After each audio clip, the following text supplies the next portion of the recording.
O livro Teologia, Libertação e Cultura Política Maia Chiapaneca é resultado da minha dissertação de mestrado. Eu comecei a pesquisar sobre o Exército Zapatista e as explicações que eu encontrei para o surgimento do movimento sempre se focavam no grupo de origem urbana que chegou em Chiapas em meados da década de 80 e pouco tratavam das próprias comunidades indígenas que formam a base do movimento. E encontrei a ata desse congresso que aconteceu em 1974, um congresso indígena, na cidade de São Cristóvão das Casas. E lendo essa ata, eu elaborei a hipótese de que boa parte das demandas políticas, das características apresentadas quando o Exército Zapatista começa a tratar das questões indígenas, sobretudo a partir de 1996, já estavam presentes de alguma forma nesse congresso. Pesquisando sobre ele, eu descobri que esse congresso teve grande participação e incentivo que levou a ele ser protagonizado realmente pelas comunidades indígenas. Foi um papel da diocese da região ali, sobretudo através da figura do bispo da região, Samuel Ruiz Garcia. Então eu comecei a pesquisar o que aconteceu com a igreja nesse período, e a primeira metade do livro trata disso, de como o bispo da região, Samuel Ruiz Garcia, passou por um processo de transformação do seu pensamento, que ele vinha de uma família muito conservadora, e a partir da década de 60 ele começa nas palavras que alguns autores usam, se converter aos indígenas nesse período. E como isso teve um impacto sobre as comunidades indígenas dessa região, que a partir desse momento o estigma de inferioridade muito introjetado nessas comunidades começa a se transformar, começa a ter uma valorização étnica ali.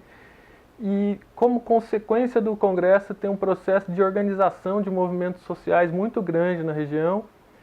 e isso vai levar a uma politização que vai ser fundamental quando esse grupo urbano chega em Chiapas na década de 80. Então, basicamente, eu estou tratando disso no livro, de como dessas transformações que aconteceram na igreja local, sobretudo por meio da figura do bispo Samuel Ruiz Garcia,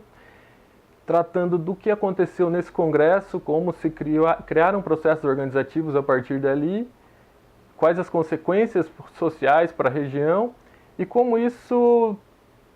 a minha hipótese central de como isso tudo leva a uma maneira nova que começa a se estruturar ali de se pensar o político e que vai estar presente na própria base do Exército Zapatista a partir de 1994. Pensando comparativamente com o caso do Brasil, por exemplo, a partir da teologia da libertação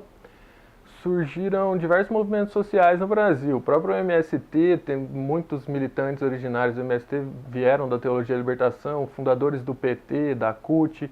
e pensando mais no aspecto indígena, o CIMI, que é o Conselho Indigenista Missionário, tem um papel muito importante de defesa das comunidades indígenas, sobretudo na região da Amazônia, e talvez seja um dos setores mais progressistas, podemos dizer, da igreja hoje em dia ainda.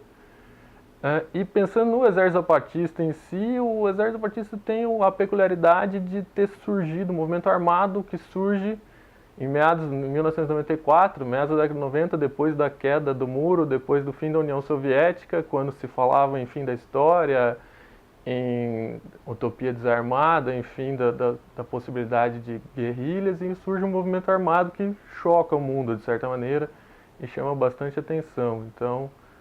acho que isso é uma coisa importante do movimento que me levou a se interessar por ele.